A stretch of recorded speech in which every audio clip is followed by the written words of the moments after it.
ibada. Ufanye nini sasa? Ni vitu gani vinavyofanya mahusiano ya madhabahu na mtu?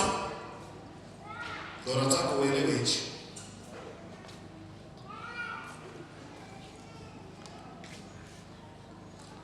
My God.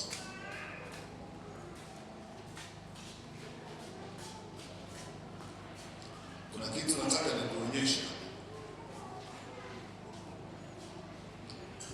Na wewe watajaribu kutafuta kila kona, na wanakutafuta kila kona, umefichwa.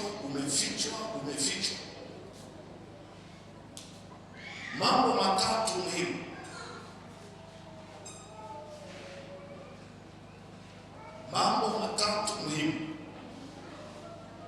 Ambayo yanapaswa uyaimarishe katika madhabahu ya urejesho. Mambo matatu muhimu.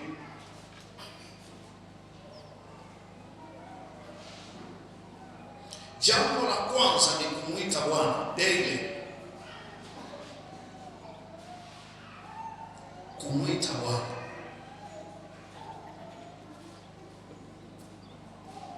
Yeye anashuka